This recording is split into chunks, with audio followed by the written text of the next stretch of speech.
What is going on, YouTube? It's Bougie, and we're here doing another full tank tour of my fish room and display tanks. Starting with my display tanks, middle will be the fish room, and then I just got a couple other tanks kind of spread throughout the house that I'll show. But it's basically a follow-up to the fish tank tour that I did back in January of 2025. So it's September now. There are a lot of things that have changed. There's a lot of things that are different. Some things are the same, but I thought it might be time to go ahead and do a nice little update. People have been asking what I've got going on in the fish room and all kinds of other questions. So I'll be going over that and then pointing out some things that I think have been super useful since the last time I did a video. So strap in, it's gonna be a long one. I'm all about the long form content and I'm kind of long-winded, so I'll be probably commenting about a minute or two at least on each tank, just talking about what's in it, what's going on with it, how I've done with it, all those kinds of things. So without further ado, let's get going. All right, so these are my Betta and Tuta. They're a mouth brooding Betta, and the male is beautiful, super blue. I mean, they're both in the upper left corner right now, but they're out of the light, so it's a little difficult to see them in their full colors. But I mean, the female's pretty drab. She's nothing special looking, but the male is just a stunner, and he's got what's called a full blue mask, which basically just means that his entire face is blue. Hopefully I'll be able to get a better shot of him and kind of include it in the video because he's being shy right now. But yeah, these guys are great. I've seen them spawn at least like 3 or 4 times, but the male seems to be pretty apathetic when it comes to spawning time. The female kind of like is the instigator, which I find is kind of funny. But yeah, the male just like, he'll go through the motions and everything, and the female will release eggs, but he won't pick them up. So I don't know if it's just he's just not ready, or something's not right in the tank, or what. But I mean, their spawning location is literally right here every time, down by the bottom. And they do the typical Betta embrace, and it's just, yeah, it's totally a normal Betta thing, like every other Betta I've ever seen. But for some reason, they're just not getting it together when it comes to actually raising any kind of fry, or even just keeping their eggs in the mouth like they're supposed to. So yeah, not sure how I'll go about fixing that, but anyhow, really cool. Really cool fish. So this is the other tank I have on my desk right now. I will eventually have a total of 3, but the 20 long that I want to put on the other spot on my desk is a bit too heavy for me to handle by myself, so you'll see that one in a second. But this one you might recognize from my live stream backgrounds, and it has been decimated by scuds, and literally they've eaten about half of the plant matter that's in here. You can see, like, it used to be super full and lush, but now there's tons of dead spots. Like, the branches are missing Anubias, there's nothing over there on the bottom right. It's sad. It's so sad looking. So my plan for this tank is to move my trio of pea puffers in here. And then there's a group of about 5 Hystatus cories that are in here, as well as a couple pairs of Australian gold killifish. You can see the males I have separated here in a breeder box, and the females are in the tank itself. I separated them so that I could kind of fatten up the females because the male killies are like really intense when it comes to breeding. Like they're kind of like nonstop once it starts. So I really wanted to give the females in here a chance to fatten up and really get a lot of good food in them before I even, you know, considered breeding them. So they're like, if I wanted to, they could totally breed right now, but I'll probably keep them separated for another couple months until they get just a little bit bigger. But I mean, you can kind of see this female's already looking pretty plump. Like she's got some good egg production going on in there in her little body. I don't see the other female. She's a little bit darker than this one. I'm looking for her, but I don't see her. But yeah, I thought originally that the killies, I'm pretty sure she just spat out a scud. I originally got them because I thought the killies would attack the scuds and control the population, but that was absolutely not the case. They couldn't be less interested in the scuds. It's kind of like live and let live. They just take a hands-off approach, and that is not what I was looking for. So, yeah, a little disappointed with that, but like sometimes you just gotta adjust. So, all right, moving right along. All right, here is my 40 breeder. You might notice that the last time in the last video, it was nothing but aqua soil and like a big Medusa type stump in the middle of the tank. And I have since removed that, obviously, and I broke up a huge sword plant. It was one plant and I broke it into about 6 individual plants, which I planted in the back, as you can see. Kind of hides all the equipment, which I really like. And the fish seem to really appreciate the increased swimming space. I think that big stump in the middle just kind of cramped their vibe. They weren't about it really. I need to put some more root tabs in here, but I think a lot of the algae that's on the leaves is from me breaking the plant up and kind of stressing it out a little bit. Otherwise, it was fine. There's not really, you know, any other explanation because I keep the lights pretty low most of the time. There really shouldn't be too much algae going on, but yeah, they're all on old leaves. So I've got to think it's got something to do with me messing with the plant. But anyhow, there was also a significant population of snails, and I was trying to zoom in on a loach, on a yo-yo loach. I was trying to see if I spot any other. There's 4 or 5 of them in here, but the loaches have really, really helped the snail population get under control. So super stoked with that. And the spawning mop is for both the boesmanis, which are just now starting to lay eggs, and the cories. So if I'm aiming for boesmani eggs, I'll kind of put it up in the corner like this. But if I want cory eggs, like during a storm or something, I will like take the mop off of the edge and just let it fall to the bottom, and they spawn in there. So it's a lot easier collecting eggs from the mop than it is trying to find the eggs in this tank. So I prefer to do that.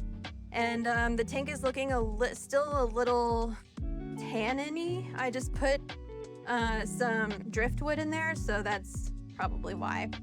And shout out to Nancy B, because I've got several plants in their pots just still chilling in here. Haven't quite decided what I'm gonna do with them yet, and I know she can relate, so that's funny. All right. So this is the tank that's also going on my desk. It's a 20 long, and actually one that I'm really proud of. Murphy, this is not the time to be licking my hands. So what's in this tank I call it my Loach tank. It's got about 10 SK02 red tail hillstream loaches in there. It's also got, as you can see right in the middle there, one tiny little boesmani. I just tossed in some Bosemani eggs as an experiment, and he ended up growing up in here. So once he gets a little bit bigger, I'll move him. But I thought that was funny. But also in here are my Sinepa red pencilfish, and I'm gonna see if I can kind of sneak up on them a little bit. They kind of hang back here in the crypts, so they're a little hard to see. Well, not hard to see, but like hard to catch on the camera because they just look so good. But yeah, so I wish they would come and school up in the front like they normally do, but of course, because I'm filming, they will not do such a thing. But here's a couple of them. I can zoom in on them. They're so pretty. And like, I mean, that red is just so bright and vibrant. You can't miss it in the tank. They're honestly one of my favorite fish that I have. So I'm really hoping that I'll be able to breed them in time. I think they're still a bit too young right now, but as soon as I think I can get away with it, I will absolutely be attempting to breed them. There's a hill stream. Oh, yep, they're very fast. So that's probably about all you're gonna see of them. What else? Oh, there's a yo-yo loach that insists on staying in this tank. So as you can see, the 40 breeder is right here, and the yo-yo loach has jumped 3 times, and 2 times I've put him back in the 40 breeder. But this last time I was just like, if you want to be in here so bad, you can stay. So he's still in here somewhere. He likes to hide in the back while the lights are on usually. But yeah, so like I said, I tried moving this tank by myself, but it was way too heavy. I don't know what the hell I was thinking. So I'll get help to move that into its new position on my desk. And then my Sinepa red pencilfish will finally be at eye level whenever I sit in my chair. I can just admire them and love them, look at the hill stream loaches. It'll be a good time. So that is exciting. But also, notably, this tank behind the tank on the ground is where my multis are, the multi-shell dwellers, the multifasciatus. But I would show you them if I could, but I cannot because I was too weak to move this tank out of the way to show you the tank behind there. So this tank was always meant to be temporarily right here, but it stayed here longer than I intended, which seems to be kind of a theme. Everything always takes a lot longer than you think it will, and I should really plan ahead for that now. I should know better, but you know what? Whatever. It is what it is. On to the next one. All right, so this is the tank that was at the start of the video. It's my 65 baby discus tank. And it's probably one of the tanks that I have worked my very hardest on and looks like I absolutely have not tried. The sword plants in the back, I meant for them to be luscious and full, and they are absolutely not that, despite how much fertilizer I put in, despite how many root tabs I put in. But you know what does look good are these crypts up in front. So those crypts are great. That one's doing all right. This one's still converting. The one in the back is doing okay. It's just, so it's kind of crazy. Like the crypts are doing really well, but the swords aren't, which is kind of the opposite of what I anticipated. But yeah, so in this tank, there are obviously the discus, which you can see. They're always out and about. There's one of them. There's like a 2.5 incher, but this one is a little bit bigger. And I don't know if it's a boy or a girl, but he or she is the tank boss for sure. There's a clown loach. They're usually hiding whenever I'm up in front filming. And I kid you not, all 5 clown loaches, 5 or 6 of them, are in that pleco condo.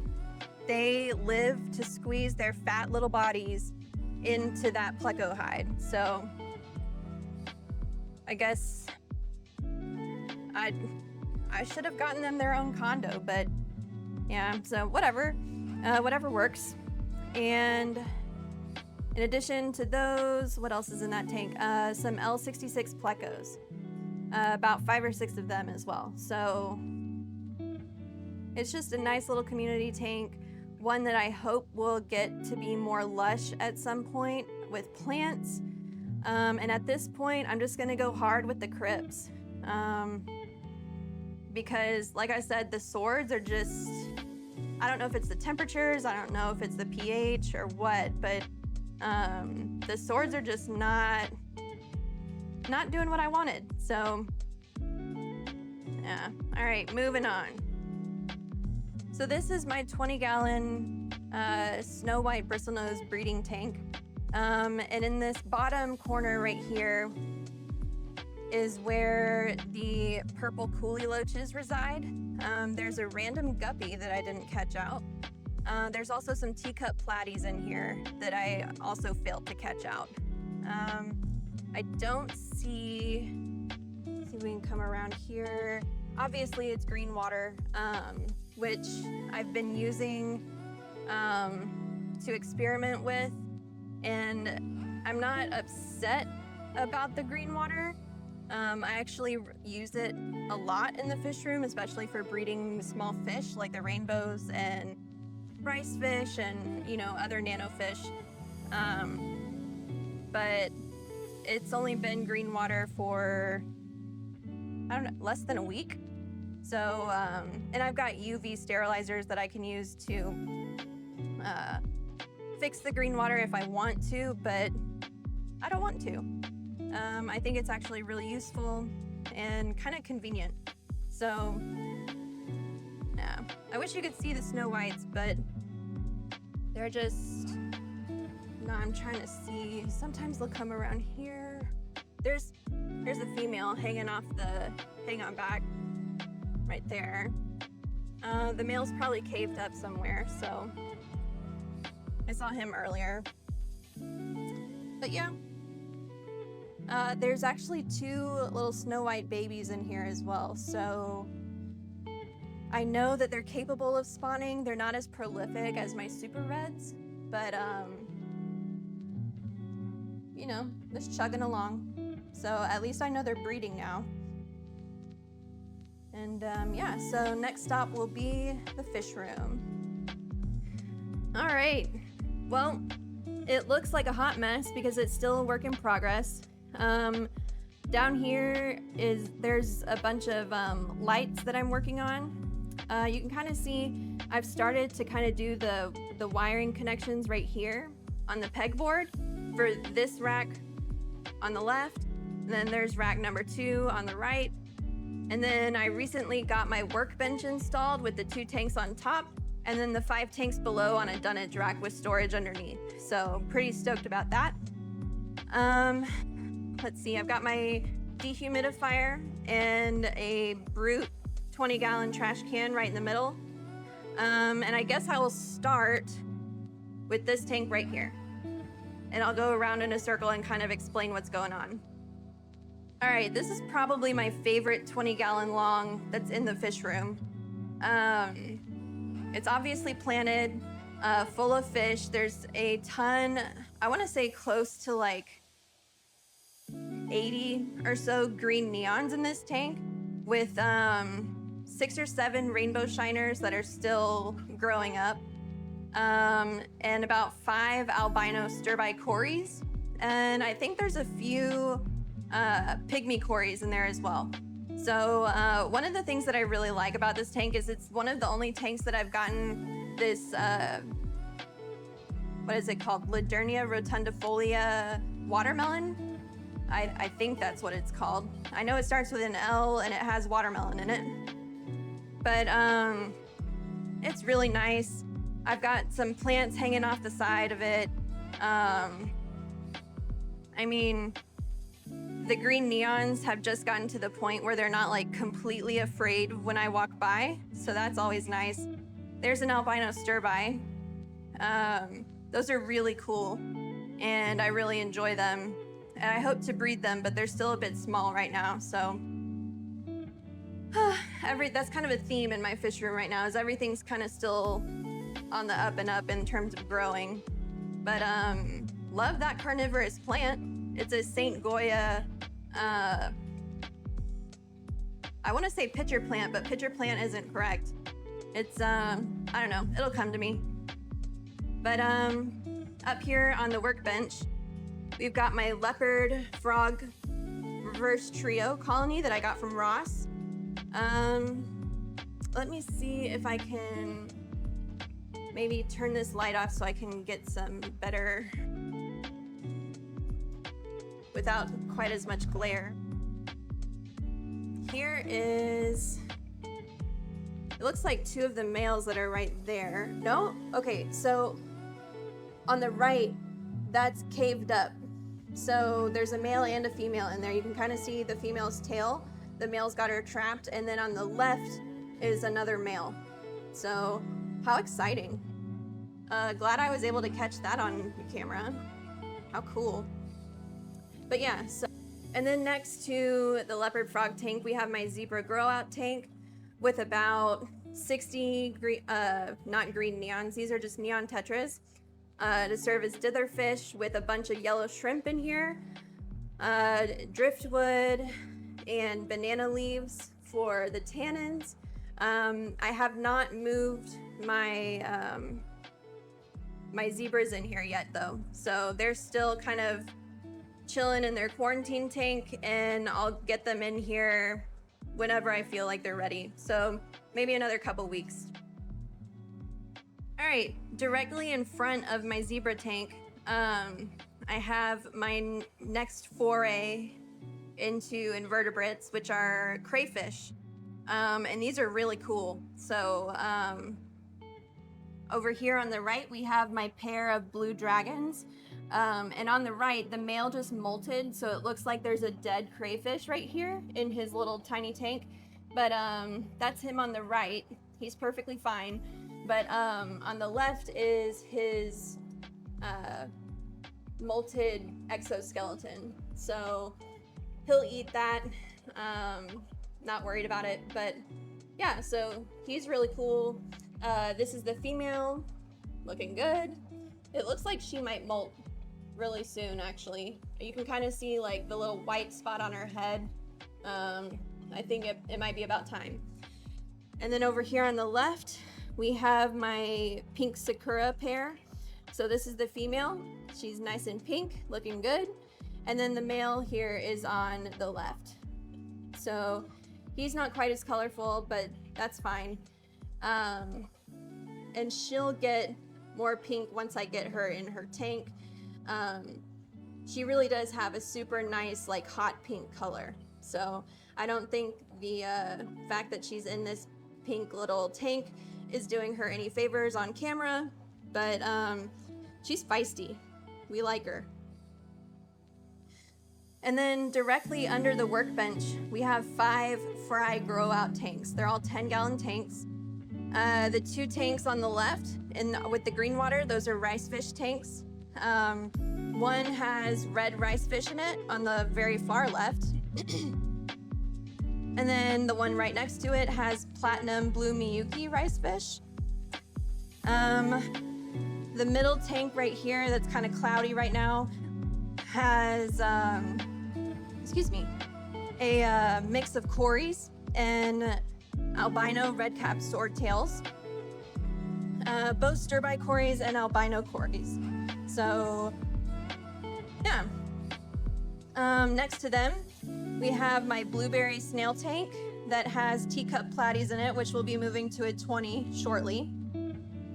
And then the soon-to-be green water tank on the very far right just has plants in it, no fry as of now.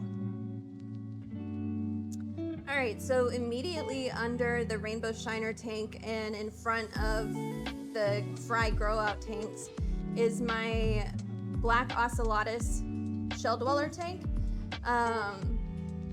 This is not where this tank will finally reside. It was just, again, too heavy for me to move by myself. So, I'll be moving it into its location on the rack, which you will soon see. But until then, it's gotta stay right here because it's really freaking heavy. Probably thanks to all the rocks and substrate that I've got in there. I'm looking to see if I can see any of them. There's one, actually, here they are. Okay, so here's one right there.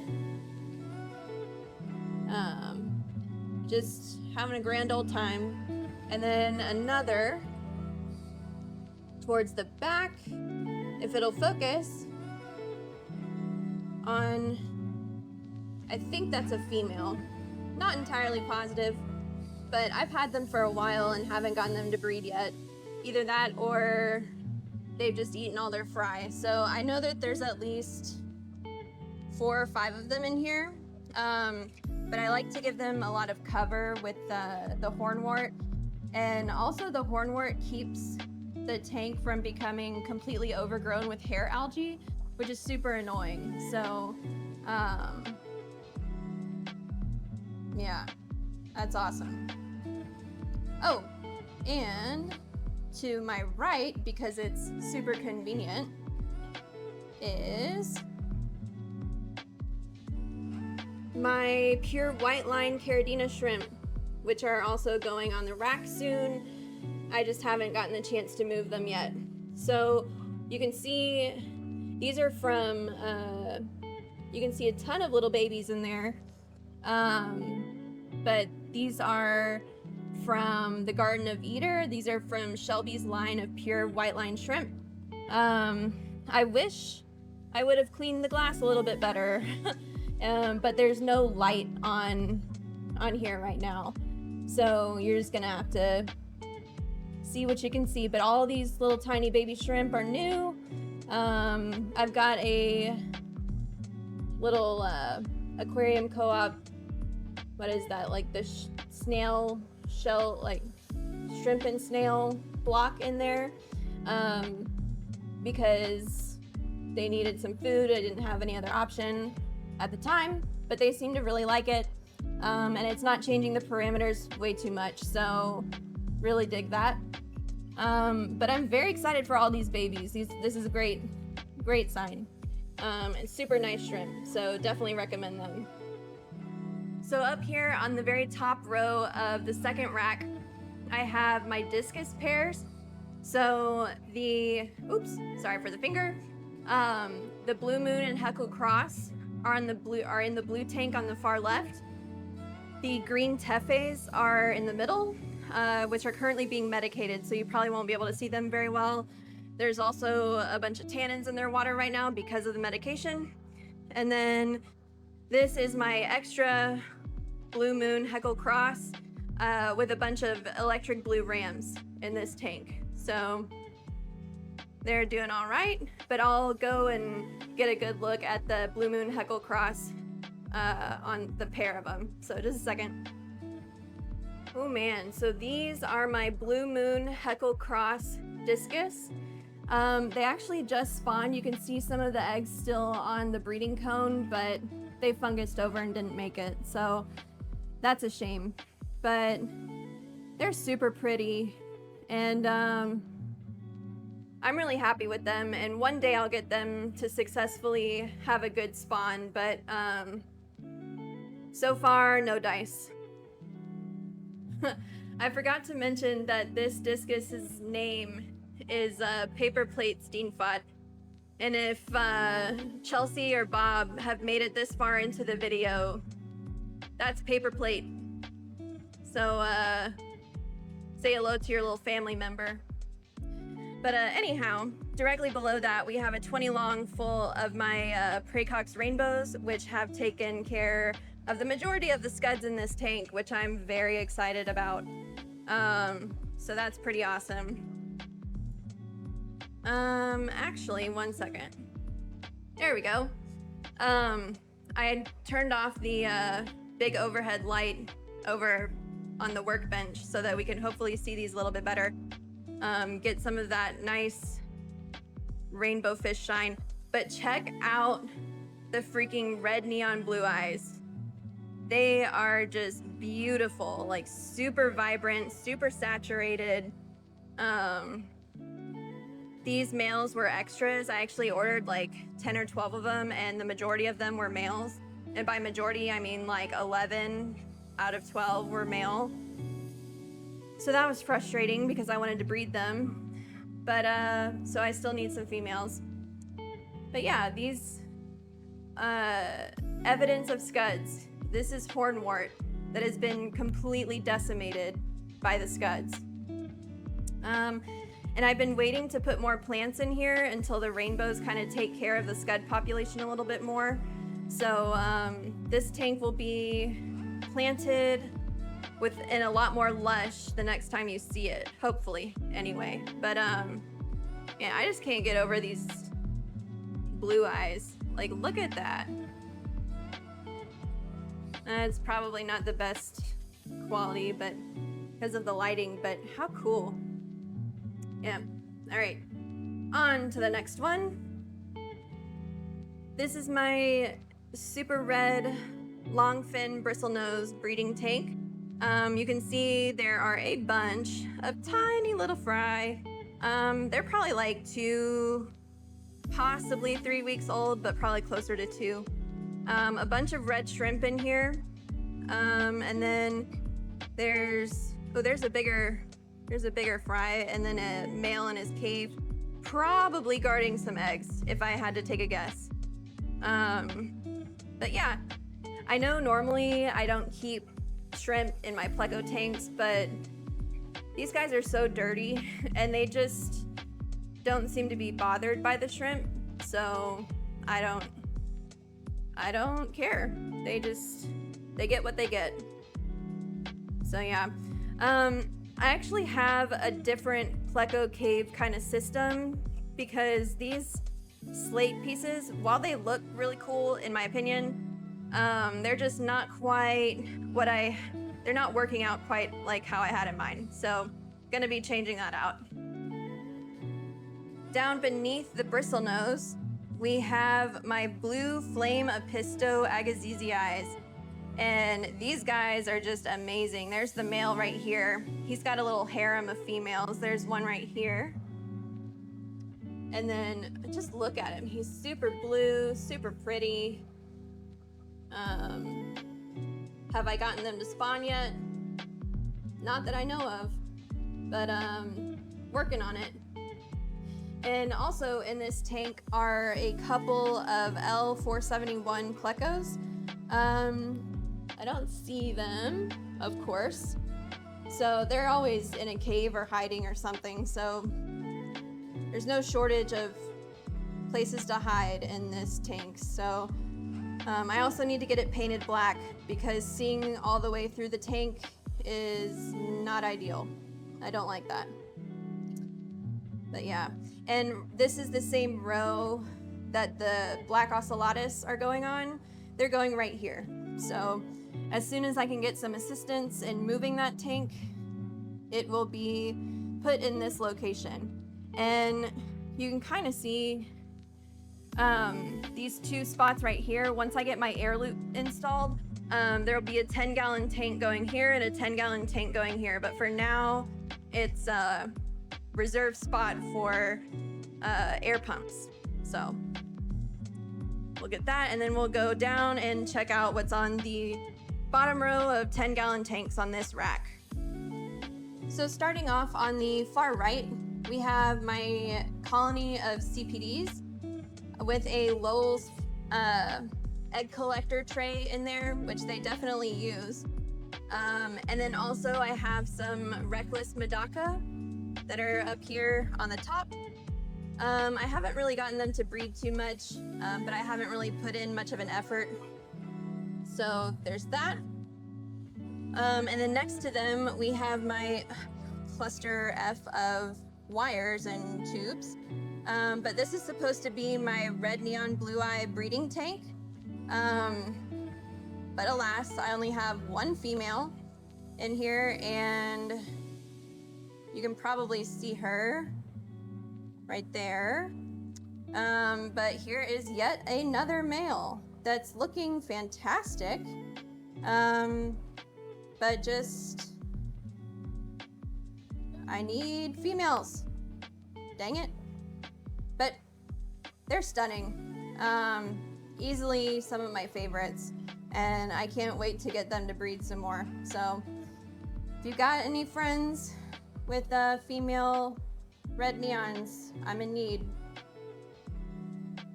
Just look at them, they're so pretty. All right, moving on. So next to the red neons, I have this just luscious tank full of moss. Moss mystery snails and albino cories with a mystery rainbow fish fry. I don't know what kind that is, but perhaps one day it will reveal itself. I don't see any of the albino cories in here right now, but they're in here. Let me see. Nope, I don't see them. So there are at least 12 in there. And they're just hiding right now, so that's all right. All right, and then next to this tank, as I move all of these tubes and wires out of the way yet again, this is my Corydoras hastatus colony. It's got a bunch of Bloody Mary neo shrimp in here with some moss, and normally they're all hiding in the back behind the crypts is where they like to hang out. But oh, there's one. But every now and then there'll be they'll come and school up in the front, which is really cool to see. But otherwise it's mostly just a view of Bloody Mary shrimp. So there's that. And then next we have my RU4 Pseudomcgill tank. Let's move these. And they're not producing as many eggs, I think because the fish room is a little bit too warm, but I also could use a few more pairs of these. I don't know what goes on with them, but the ones I originally got don't seem to be super hardy, but they are some of my favorites. I really like how, oh, there they are. I really like their coloring, and when the males spar, I think they're called the spotted blue eye. So they're really cool and super nice. And then next to them, I have my, if you can see them, my platinum Medaka, platinum blue Miyuki Medaka. Of course, the fish is in the reflection. You can't see them. I don't have very many adults right now, so mostly I'm growing up my fry. But they're in there, having a good time. So, yeah. All right, on to the next rack. I forgot, before we go to the new rack, we have to see the Guppy cold tank. So this is my cold tank of live bearers, and you can also see two there of my blue dragon crayfish. So this is my extra pair, and I believe they'll be going to Lumi whenever I get the chance to ship them. So that's exciting, but I've actually seen a crayfish pull down a guppy. So it's a little bit of population control, a little bit of, you know, cycle of life, or circle of life, that's what I meant. But yeah, so there's also some of my culls from the albino redcap swordtails, so you can kind of see these are not just redcap, they are Kohaku koi. So can't like that, so they go in the coal tank. All right, now moving on to the next rack.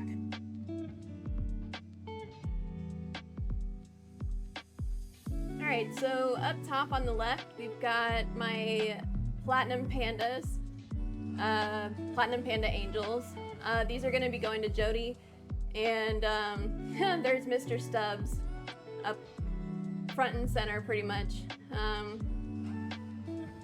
But yeah, they'll be going to her. And then next to them, we have my electric blue marble pearl scales that are growing out. Here is one Philippine blue. She killed her mate. How rude. And then next to them, we have the albino Manicapurus. And then to the right of them, we have my albino red caps, but you can't see them right now. So there's the top row. All right, this is where I used to have my pair of Dimidiata bettas, but I'm pretty sure the male killed the female. I haven't seen her in a while. But I put my red cherry mussel tetras in here. You can kind of see them. There they are. Sorry for the tubes in the way, the airlines. But they're super pretty, and I hope they get a little bit bigger and a little bit more red. But they're gonna look really good. And then next to them, I have my, God, so many cords in the way. My pair of dwarf red gularis killifish. Let's see if I can find, oh, there they are, on cue. Look at them. That male looks a little intense. Female might be trying to escape, but anyhow, they're very pretty. Sorry that was such a short glimpse of them, but apparently they have plans. So nothing I can do about that. Next to them, we have my white snakeskin mosaic guppies. This is actually a really good male, if I can get him on film. There we go. Well, they look kind of green under the light right now with all the hornwort and everything, but the females are super pretty, or should be. If they're not, I cull them out. They're snakeskin with the mosaic tail pattern. Super pretty, super pretty guppies. And then to the right of them, we have the white metal snakeskins. So the difference between the white snakeskin mosaics is the tail pattern, and these are also metal or platinum. So they have that like typical platinum spot on their gills. The females aren't super pretty, but they're not ugly. But these are really cool, nice and shiny, always stunning. And then to the right of them, we have the platinum red-tailed Dumbos. These are relatively new to me, and I really enjoy them. They just look so silly, and if I could get it to focus, yeah, so like I said, they're pretty new, so I don't have a huge colony built out, but I really like them. And I think technically these are like a super Dumbo. But yeah, and then next to those, I have my white platinum Dumbos, which have or white, hold on, what are they? White tail blue Dumbos. So the stunners in these are the males. I'm really getting some terrible footage of them right now, but they're really cool, and a little bit different. I hadn't seen them before, so I felt like I needed to add them to the collection. But yeah, females are not super great, but it's the males that are worth looking at. That nice blue body and the blue pectorals with the white tails. Oh, there's also stir-by-Cory fry in here, so cool beans. All right, on to the next ones. So these are my honey blue eyes, probably the prize of my entire fish collection. I've gotten eggs from them, but they're proving very difficult for me to breed. I don't know if I just need to put them outside or put them in green water or what, but they're definitely some of my favorites. And oh, they look like they might be showing off for you guys a little bit, but I love them so much, and I just wish I could freaking breed them. I need to figure them out before it's too late. And then next to them, I have my yellow fishbone caridina shrimp. Let's see if I can get a good close-up. Oh, come on. There, come on, focus. Yeah, there you go. You can see kind of his fishbone pattern on his back. They're still not super giant, but decent size. And there's quite a few in here, so that's good. All right, and then a space for, this is where the pure white lines are going. And then next to them, this is where my LDA 08 dwarf claro plecos are. I was gonna see if you could see some of the whiskers poking out, but you can't even see anything in here right now. So it's a little, just looks like there's nothing in there. But, oh, there's one. There they go. You can kind of see the bristles of one of them right there. Just the bristles, that's it. And then here is the male Betta that I want to breed. He's just, I thought he looked so pretty. Thought he might make a good dad. So hopefully I can get him to breed and get some BAP points for it or something. And then the tank next to him is empty. So just a bunch of moss in there at the moment. All right, last row on the bottom. All right, so on the left we have, right now they're just albino cories in here, but it will have teacup platies once I move them over. So that's exciting. A bunch of freaking cords yet again, but this is my second colony of white snakeskin mosaics. The ones you saw earlier were the F3s, and these are the F2s. So with albino cories down there. This tank, I need to find another light so I can light it properly, but this is where my Bosemani cories are. I don't know if you'll be able to see literally anything in this tank, or any fish for that matter. There's one in the back. You can barely see them, barely make them out. They match the substrate so well. Funny how that works. But yeah, so there's one, there's another one right there in the middle, but I won't force, like I don't even think Jeff Pelham could see these guys with his magnifying glass, so I'll move on. In this tank are my colony of, what are they? White snakeskin cobra guppies. So different from the white snakeskin mosaics, similar to the white metal snakeskins, but different still. So I think you can probably sense a theme with me. I really like the white color. Let me see if I can find a good male. There's one. I don't know. He's so backlit, it's hard to see him. But let's see, maybe this guy? Come on, focus. Turn. There we go. He'll grow up to be a really nice male. He's still little though. So these guys have a little while to grow out, need to build the colony up, but they're very, very nice. So I'm looking forward to having some pairs of these guys to offer. And then right here, these are my Pseudocrinolobris species Ruaha from Dan's Fish. They're really awesome, and they're great fry eaters if I happen to end up with too many guppy fry. So that's always nice. But they're mouth brooders, a mouth brooding cichlid from West Africa, and very, very pretty, especially when the light hits them just right. So I really like those.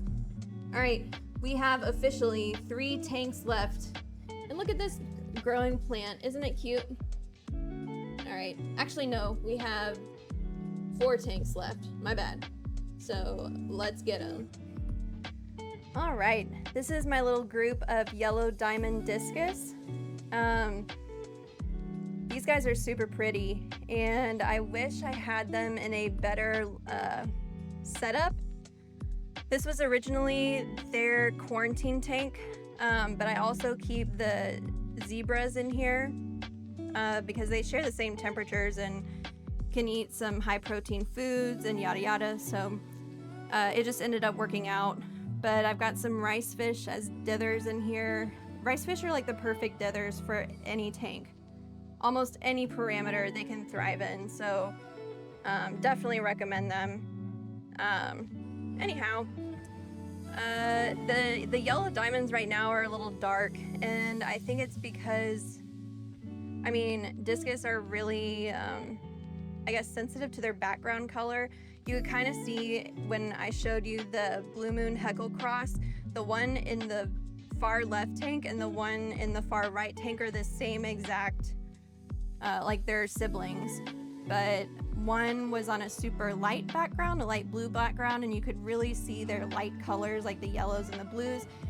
And then the other one, Paper Plate Steenfot, was on a black background, and he looks super dark navy and black. So they're very sensitive to that kind of thing. And so you can really see like the black margins on their fins. If they were in a more comfortable, more bright situation, they would definitely be more yellow. But I mean, you can even see this guy right here is blackening up quite a bit. So, and this guy just looks like he's on drugs. Like, look at him. Doo-doo-doo. Like Dory or something. But anyway, the zebra fry are probably all down underneath this, what do you call? All right, sorry guys, my phone died. Literally as I was finishing trying to show you where the zebra fry were. But like I was saying, they're all probably right underneath this sponge filter right here. That's where they like to hide. Sometimes they're over here in this corner, but I don't see any over there right now. So I'm just gonna go ahead and assume that they're all down here. I also have 3 leopard frog pleco fry in this German breeding ring. You can see all 3 of them right there. So they're doing all right. I really like, that's actually one thing I wanted to point out. I really like these German breeding rings that I got from Swiss Tropicals. I put in a coarse sponge on the bottom instead, so it comes with a fine sponge, but I was unsure if I was gonna put them in green water or if I was going to put them in this tank. Obviously ended up going with this tank, but they're so convenient, and they come in a few different sizes. This is the catfish one, it's a little bit more shallow. They do have a cichlid version, which is a little bit deeper. Same diameter, but basically you just hook up your airline right here. Murphy, please stop. I'm trying to explain to the people about German breeding rings. So the water comes in through here. Not that I needed a sponge on this to protect anything from coming up and in, but I just put it on anyway. And then the water flows up through the tube and out right here.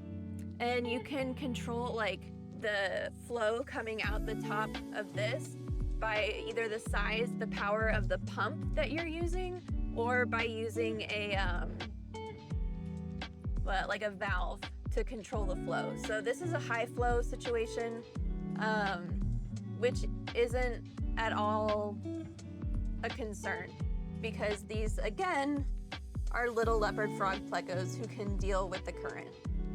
If there were more sensitive tiny fry, I would definitely consider lowering the flow on that. So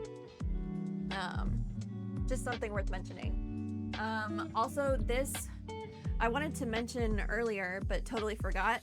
that all of my pleco tanks, especially the Hypancistris, as well as the leopard frog tanks, are controlled by these VivoSun temperature controllers. All of the heaters are plugged in to the temperature controller, and that controls the heater inside the tank. Let's see where you can see the thermometer sensor is right here. And it's worth noting because number one, those are super cheap compared to the Inkbird controllers. They're essentially the same thing. They work the same way. But instead of being like 30 bucks, they're closer to like 12 on Prime days. So definitely recommend those. What else? There was one other thing I wanted to mention. Oh, so I find myself having a lot of trouble with water changing too heavily on very sensitive species. So what I like to do, you probably saw this on my red cherry mussel tank as well, because I very much struggle with tetras in my water. But so this is gaffer's tape right here, and along the gaffer's tape I have I've measured actually from top to bottom, divided it in half, which would be a 50% water change.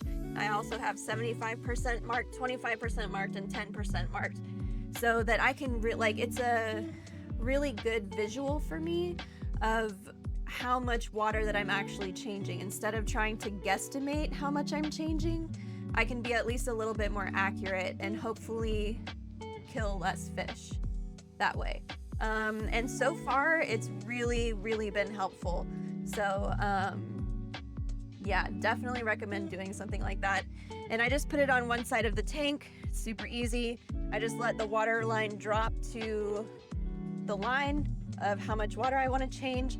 And on sensitive species, I mean, if I'm worried about it, I'm not doing more than 10%, which is why I have it marked.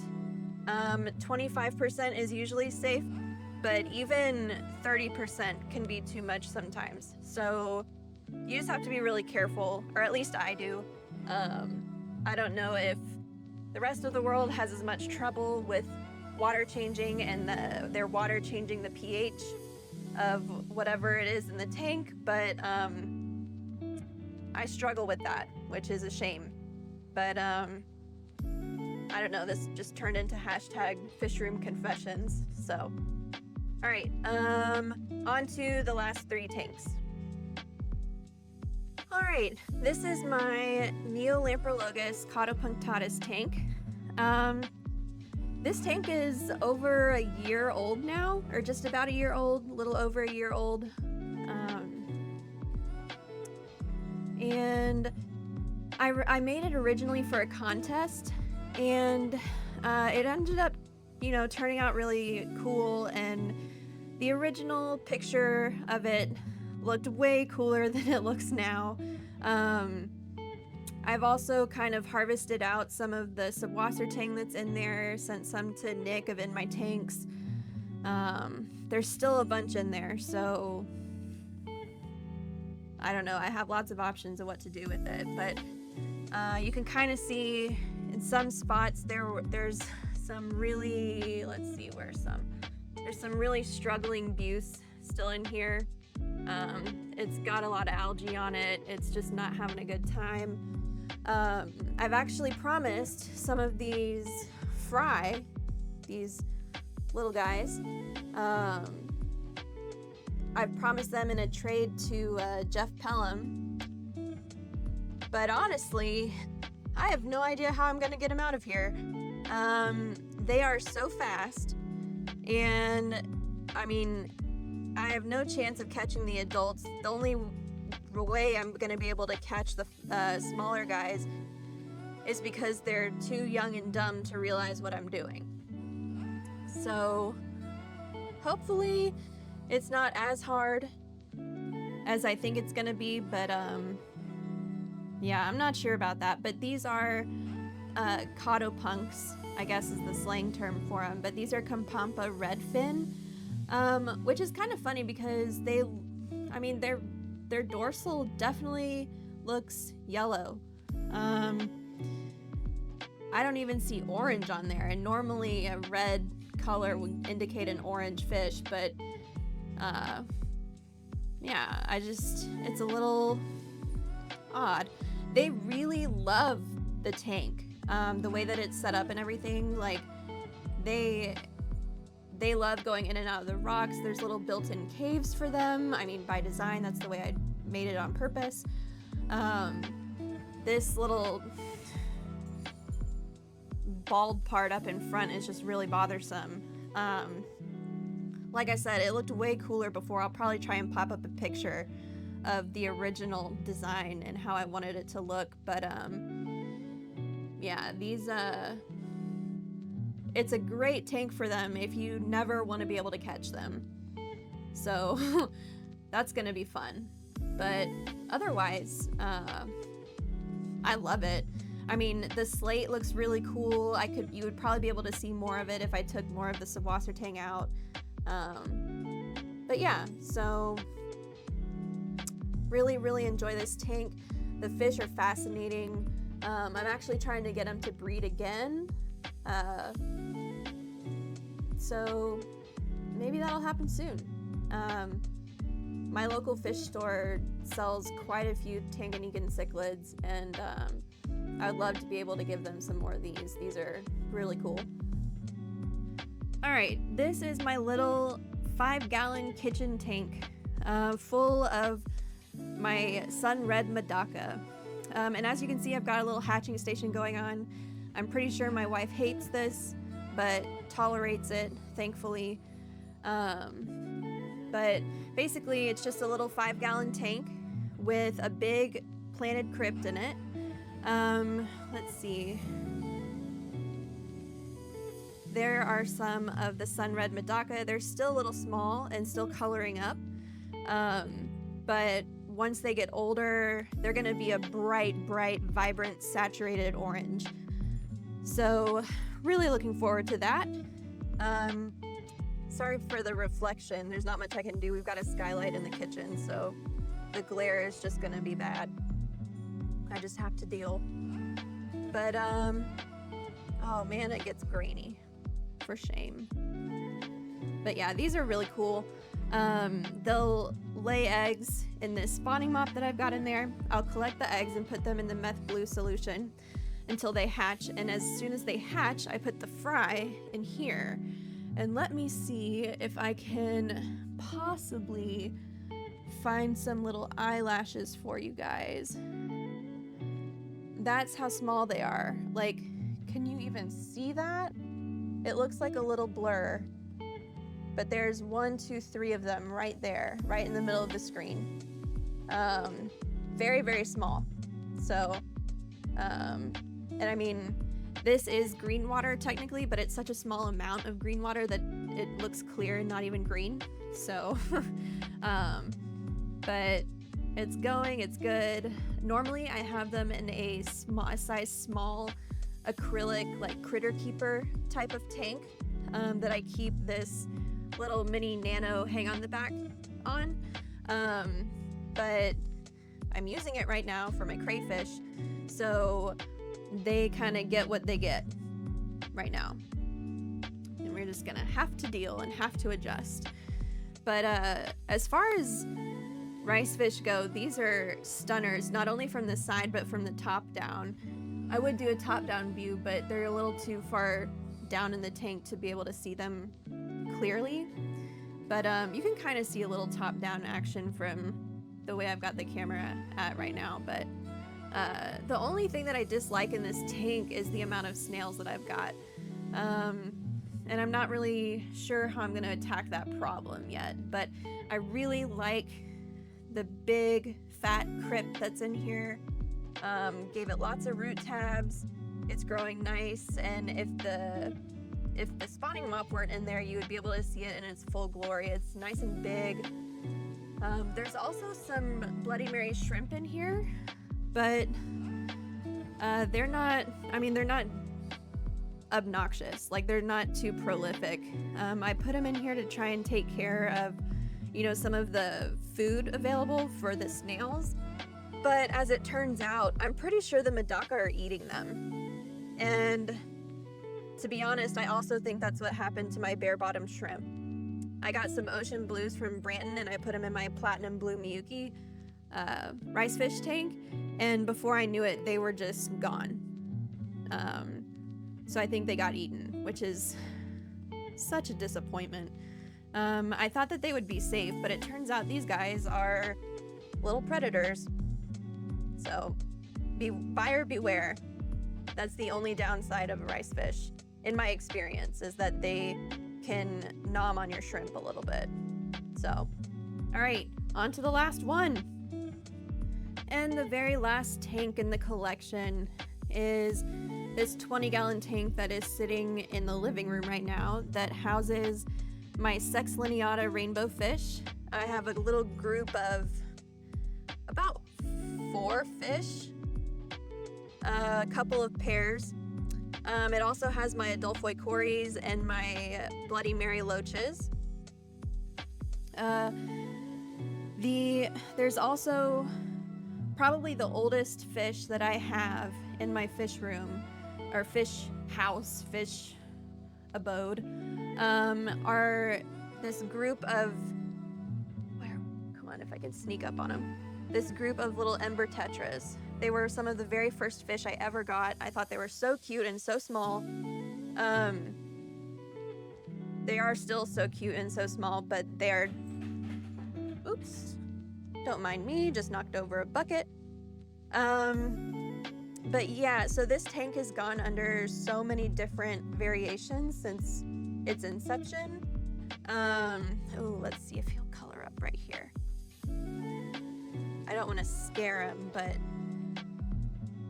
ooh, that's pretty. He's not colored up right now, but the Cichlid are easily they're some of my very favorites. Look at his red little lips.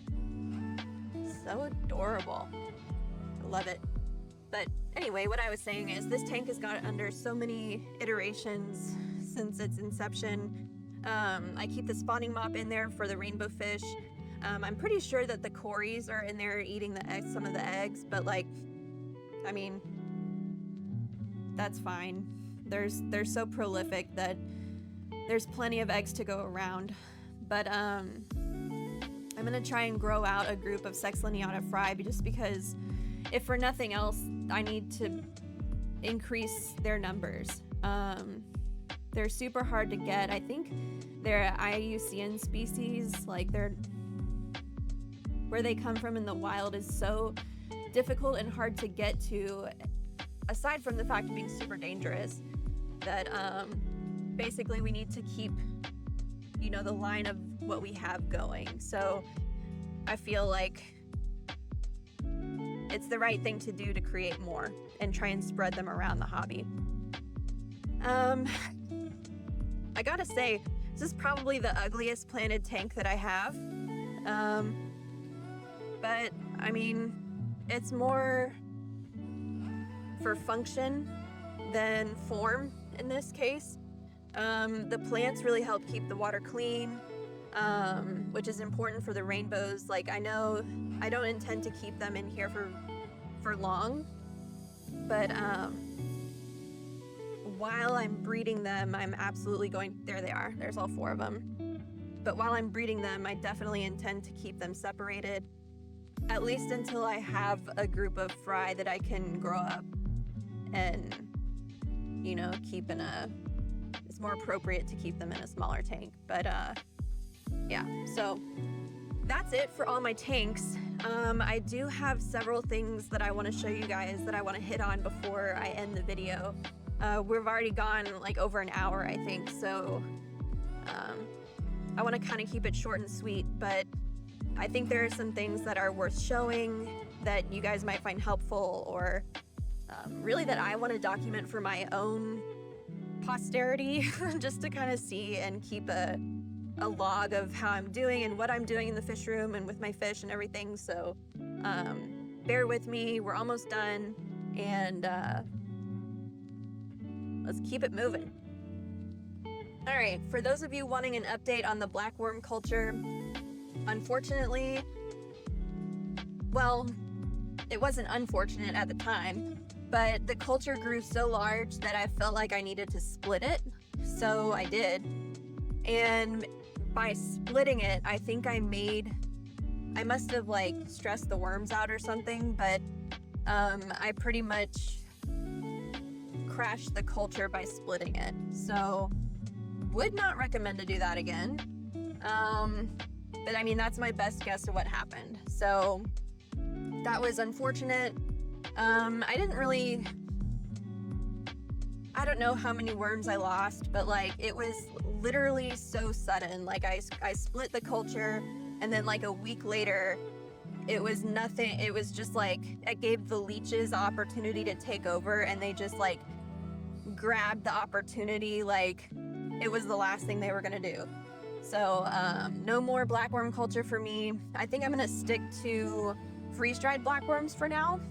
I really do like them as a live food, but they are expensive, and it was disheartening after being so successful for so long. I think I kept the culture going for almost 9, maybe 10 months. So I guess in that aspect, it was worth it. I definitely got my money's worth when it comes to creating more worms. But I just don't know if it's worth it. And I mean, if I could do it more successfully and figure out a way to keep the worms successfully without any leeches whatsoever, I would absolutely do it. So maybe I'll try again one day, but that day is not going to be any day soon. So there's that. All right, this is my Python hook, and it looks super heavy duty, like it's just a normal Python hook up at the top. But this is a thermometer that when the water is running through will display the temperature of the water. Really important for me because I keep a bunch of sensitive species that I need to temperature match pretty closely to what the tank temperature is. And there is a valve that controls the flow of water that was more robust than the little plastic one that came with the Python. But between these two things, it's awesome. Absolutely recommend. All you need is like the parts and some plumber's tape to get it done. So I want to say it's maybe like a $20 upgrade to your Python hook, but absolutely recommend it. So there's that. And then this is my suction hose.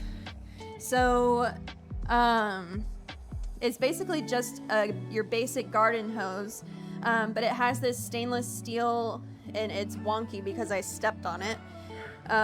It has a stainless steel grate to prevent me from basically sucking up any fry or any shrimp while I'm changing the water, but I can drain a tank in minutes with this thing. Also, not only can I drain the tank, but I can clean the tank of mold and stuff and not suck up any snails or anything and clog the line. So really, really love this. I think for me, it works a lot better than a siphon. I mean, it's essentially the same thing, but it's just more functional. And by the time I figured out I could add this on, so mad that I stepped on it. But it just makes my life a lot easier when cleaning out my tanks. So definitely recommend something like this. I actually have this attached to a pump, which I'll show you in just a second. So I have that hanging right here, and then let me go to the pump. So this is the pump. This is the water pressure like regulator pump that I've got. It's like a net, or what word am I looking for? It prevents the line from getting clogged from all the gunk that comes out of the fish tanks. So the water comes, like fish water comes in through here, goes through here, gets filtered, and then goes through the pump. And then this pump is actually the power pump that pulls the water out. So like, because of this pump, I can drain a 20-gallon tank in like 3 minutes. But then because of this pump, it keeps the pressure constant. So I get a good suction from that end of the hose so that I can really try and clean the tank while I'm changing water. So it works out really well. Please don't mind the dirty floor, but this combination, and then this pump, this line right here drains directly into the tub. So we got that. And this is one of the last things I believe is I was yesterday years old whenever I realized that this Lowell's Fish Lab tray, one tray can fit along the width of a 5-gallon bucket. So I like to keep 5-gallon buckets of green water with Daphnia or Moina or, you know, other live foods. And it occurred to me that if I put a coarse filter sponge instead of a fine filter sponge on the intake of the Lowell's tray, that I could just constantly be pumping in green water into this tray. So the next round of rainbow fry, whichever one that is that hatches, so either Bosemani's or Sex Lineata, they will be going into this tray once they hatch out, because normally I'll hatch out in meth blue solution and then transfer the hatchlings into whatever vessel I'm going to keep them in. But very interested to see how this works. The water's a little low, so the water's down below, like right here, so I need to fill this up a little bit, but very thrilled with the potential that this has for the fry. So there is that. And I think this is the last thing I wanted to show you guys. So actually, not that, this thing. So it is, if I could get all of it in one frame, it's a valve connected at the bottom with a Aquarium Co-op Never Clog air stone. And how I use this is to acclimate sensitive fish, and especially like Caridina shrimp, whenever I first get them. It's really great because this weighted air stone helps keep the line in the tank and doesn't clog whenever you are, you know, siphoning water from one tank to your acclimation tank or whatever. So that's super convenient. And then you start your siphon with this gray end right here and just drip the water into the tank however fast you want. It works super, super well, and took me, like, it was a pain to try and get the one end of the tube to stay in the bucket, the tank, the whatever. Like, I'd have to weight it down with something anyway, or like tie a knot in it or whatever. It would just never stay quite where I wanted it to. So the addition of the weighted air stone to one end with the valve on the other just makes your life so much easier. I mean, if you're gonna go to the trouble of drip acclimating anything that makes the job easier is worth doing, in my opinion. So, yeah. All right, there's just, I keep thinking of things that I want to show you guys. So, on to the next, I suppose. Okay, so this is my brine shrimp hatching station. It is right next to my zebra tank. And I actually made the station for the brine shrimp before I put the tanks on. So what I didn't realize is the fact that I'm gonna need to lift these up about 4 or 5 inches. Most importantly, I have timers, one for each brine shrimp hatchery. It makes it super easy to remember or to see, you know, how long the brine shrimp's been going for. I usually go for about 36 hours, sometimes as low as 20, sometimes as high as like 42, 43, but anything over 45 turns into something like that at the end. So we don't want that. But what I've got is basically this thing right here, this, where they attach, is this 3D printed I guess, container holder. There's a screw that goes in right here, as you can see on the back. And it didn't come with these, but I found some appropriately sized bolts on Amazon, I think. And basically what I just need to do is it was bolted right here, and now I need to move it up to about right here. That will give enough space for the hatchery to not only be still here, but then have my little container that I drip the brine shrimp down into. It can just stay on the mat. So the only problem is that there's a tank right where my hand needs to go in order to get them out of the... I was only able to undo one of them right now, but this piece right here I got on Etsy. It was maybe 20 bucks. Maybe. It might have been 10. I don't remember. I got them a while ago. But they're perfectly spaced for my pegboard. It just fits just like that. And definitely one of my favorite, like, I guess, fish room customization pieces that I've gotten. Really, really like it.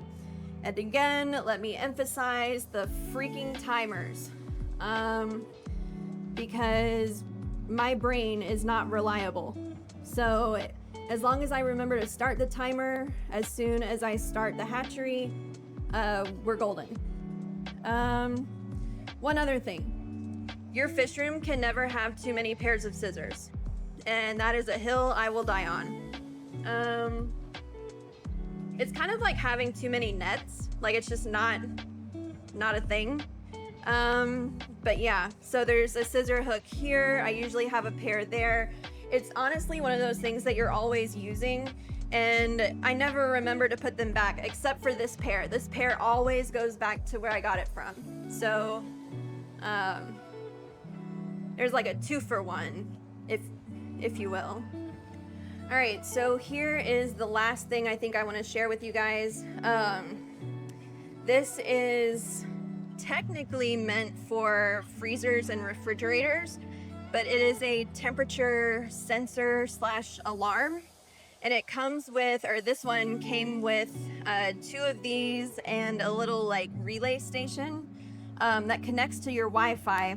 And basically what you do is you take this, I don't have it set up properly right now, but for example, if this were like my zebra pleco tank, right? Something that I really wanted to keep an eye on and monitor the temperature, because if it goes out of temperature, it's very bad. Or like discus, even like anything that has a temperature controller on it. Basically you just like attach this to the side of your tank. It can be on the front, on the side, wherever. And then let me see if I can, where's the end of this? At the very, so it's plugged in right here. And then at the very end is the thermometer sensor. If I could find it, there it is. Okay, so this looks kind of grody because I've used it, but this is waterproof. It's not gonna hurt your tank or anything. But it's basically just a temperature probe that you put down in your water, and this monitors the temperature of your tank, relays it to the relay station, and then hooks up to your phone and will alert you, hey, tank number whatever name you assign it is out of the range that you set. So say I wanted to make sure that this tank didn't go below 82 degrees. I set the little Mocreo, that's what it's called, Mocreo. I set that up in the tank, and if the temperature drops to like 81.9, an alarm will go off and an alert will come to my phone telling me, hey, you have a problem. That should be that. So,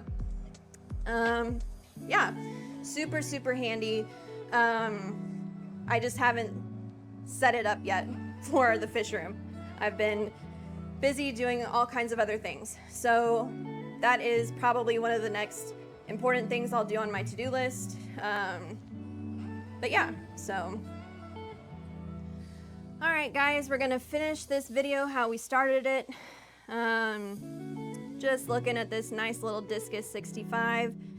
And yeah, I really hope that you enjoyed my entire tank overview. I'm sure it was a little bit long. And if you made it to this point, like, thank you.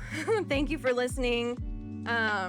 Thank you for watching. Thank you for all the things, for being supportive in my fish endeavors. I hope you guys found some, at least maybe a couple useful things out of the video if you watched the whole thing. Maybe you found some species that you didn't know you liked, or, you know, maybe want to try. I'm pretty much trying to breed everything all the time. So, if you ever are in need, just, you know, let me know and I can let you know if I've got fry or not. So, like I said, always trying to improve and work on my stuff. So I imagine the next update will come in another 6 to 8 months, or, you know, whenever the feeling strikes, or whenever things have changed enough that it warrants a new video. So until then, thanks for watching, and I'll catch you later. All right, adios.